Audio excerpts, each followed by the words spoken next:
तो पेश करते हैं श्रीमद् भगवद गीता का एपिसोड 20 अध्याय 5 कर्मयोग कृष्ण भावना भावित कर्म आप सबके पसंदीदा यूट्यूब चैनल गीता ज्ञान के माध्यम से।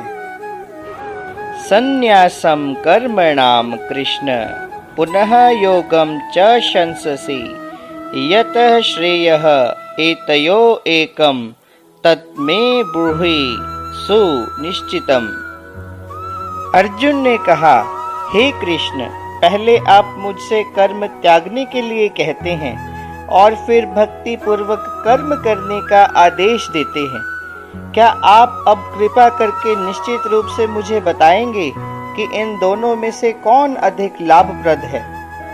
भगवद गीता के इस 5वें अध्याय में भगवान बताते हैं कि भक्ति पूर्वक किया गया कर्म शुष्क चिंतन से श्रेष्ठ है।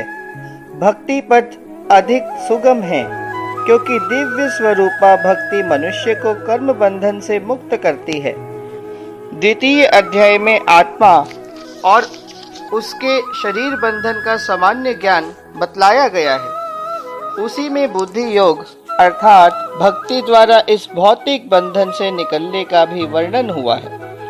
तृतीय अध्याय में यह बताया गया है कि ज्ञानी को कोई कार्य करने ही नहीं पड़ते। चौथे अध्याय में भगवान ने अर्जुन को बताया है कि सारे यज्ञों का पर्यवसान ज्ञान में होता है, किंतु चौथे अध्याय के अंत में भगवान ने अर्जुन को सलाह दी है कि वह पूर्ण ज्ञान से युक्त होकर उठकर युद्ध करे। तो इस प्रकार एक ही साथ भक्तिमय कर्म और ज्ञान युक्त अकर्म की महत्वता पर बल देते हुए कृष्ण ने अर्जुन के संकल्प को भ्रमित कर दिया है। अर्जुन यह समझता है कि ज्ञानमय संन्यास का अर्थ है इंद्रिय कार्यों के रूप में समस्त प्रकार के कार्यकलापों का परित्याग।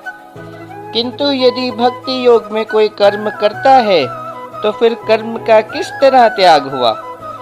दूसरे शब्दों में वह यह सोचता है कि ज्ञानमय संन्यास को सभी प्रकार के कार्यों से मुक्त होना चाहिए क्योंकि उसके कर्म और ज्ञान असंगत से लगते हैं। ऐसा लगता है कि वह यह नहीं समझ पाया कि ज्ञान के साथ किया गया कर्म बंधनकारी न होने के कारण अकर्म के ही तुल्य आ जाता है। अतएव वह पूछता है कि वह सब प्रकार से कर्म त्याग दे या पूर्ण ज्ञान से युक्त होकर कर्म करे।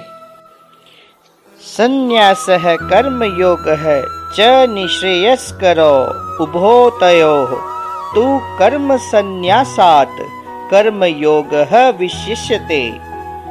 श्री भगवान ने उत्तर दिया, मुक्ति के लिए तो कर्म का परित्याग और भक्तिमय कर्म दोनों ही उत्तम हैं, किंतु इन दोनों में से कर्म के परित्याग से भक्ति युक्त कर्म श्रेष्ठ है।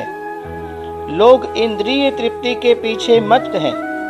वे यह नहीं जानते कि उनका कलेशों से युक्त यह शरीर उनकी विगत सकाम कर्मों का फल है। यद्यपि यह शरीर नाशवान है, किंतु यह नाना प्रकार के कष्ट देता रहता है। इसीलिए इंद्रिय तृप्ति के लिए कर्म करना श्रेयस्कर नहीं है।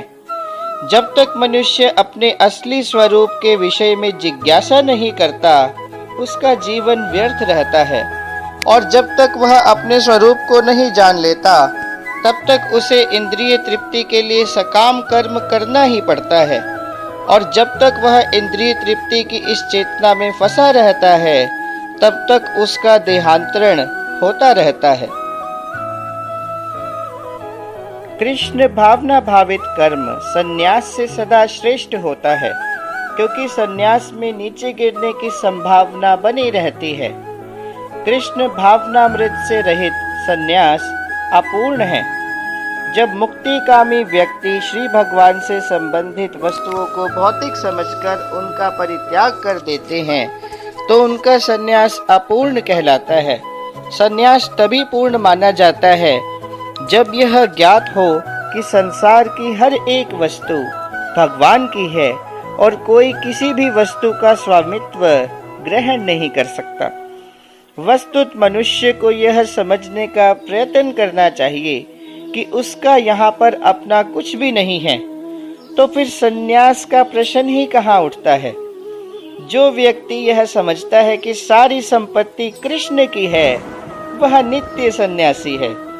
प्रत्येक वस्तु कृष्ण की है, तो इसीलिए उसका उपयोग कृष्ण के लिए ही किया जाना चाहिए।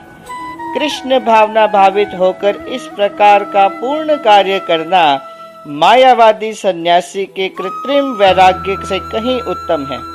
जो पुरुष न तो कर्म फलों से घृणा करता है और न कर्म फल की इच्छा करता है, वह नित्य सन्यासी जाना जाता है। हे महाबाहु अर्जुन, ऐसा मनुष्य समस्त द्वंद्वों से रहित होकर भव बंधन को पार करके पूरी तरह से मुक्त हो जाता है।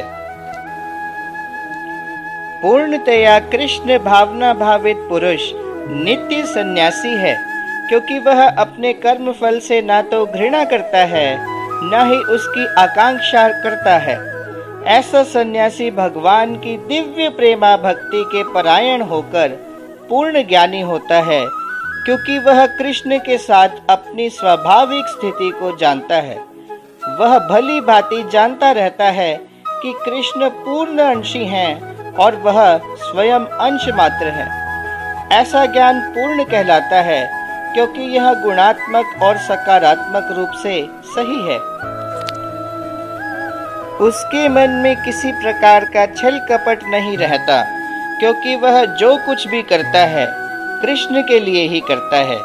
इस प्रकार छल कपट से रहित होकर वह इस भौतिक जगत से भी मुक्त हो जाता है। अज्ञानी ही भक्ति को भौतिक जगत के विश्लेषणात्मक अध्ययन से भिन्न कहते हैं। जो ज्ञानी हैं, वे कहते हैं कि जो इनमें से किसी एक मार्ग का भली भांति अनुसरण करता है, वह दोनों के फल प्राप्त कर लेता है। भौतिक जगत की आत्मा विष्णु या परमात्मा है। भगवान की भक्ति का अर्थ परमात्मा की सेवा है। एक विधि से वृक्ष की जड़ खोजी जाती है और दूसरी विधि से उसको सींचा जाता है। सांख्य दर्शन का वास्तविक छात्र जगत के मूल अर्थात विष्णु को ढूंढता है और फिर पूर्ण ज्ञान समेत अपने को भगवान की सेवा में लगा देता है। तो इसीलिए इन दोनों में कोई भेद नहीं है, क्योंकि इन दोनों का उद्देश्य एक ही है और वह है विष्णु की प्राप्ति। जो लोग चरम उद्देश्य को नहीं जानते, वे ही कहते हैं कि सांख्य और कर्म योग एक नहीं है। किंतु जो विद्वान है, वह जानता है कि इन दोनों भिन्न विधियों का उद्देश्य एक ही है। जो यह जानता है कि विश्लेषणात्मक अध्ययन द्वारा प्राप्य स्थान भक्ति द्वारा भी प्राप्त किया जा सकता है, और इस तरह जो सांख्य योग और भक्ति योग को एक समान देखता है, वही वस्तुओं को यथारूप में देखता है। दार्शनिक शोध का वास्तविक उद्देश्य जीवन के चरम लक्ष्य की खोज है। चूंकि जीवन का चरम लक्ष्य आत्म साक्षात्कार है, तो इसीलिए इन दोनों विधियों से प्राप्त होने वाले परिणामों में कोई अंतर नहीं है। सांख्य दार्शनिक शोध के द्वारा इस निष्कर्ष पर पहुंचा जा सकता है कि जीव भौतिक जगत का नहीं, अपितु पूर्ण परमात्मा का अंश है। फलत जीवात्मा का भौतिक जगत से कोई सरोकार नहीं होता। उसके सभी कार्य परमेश्वर से संबंध होने चाहिए। जब वह कृष्ण भावनामृत वश कार्य करता है, तभी वह अपनी स्वाभाविक स्थिति में होता है। तो कृष्ण प्रेमियों, इसके साथ ही श्रीमद् भगवद गीता का एपिसोड 20 पूर्ण होता है। अगर वीडियो पसंद आए तो वीडियो को लाइक करें, हमारे चैनल गीता ज्ञान को सब्सक्राइब करें और इस वीडियो को आगे ज़्यादा से ज़्यादा शेयर करें। धन्यवाद।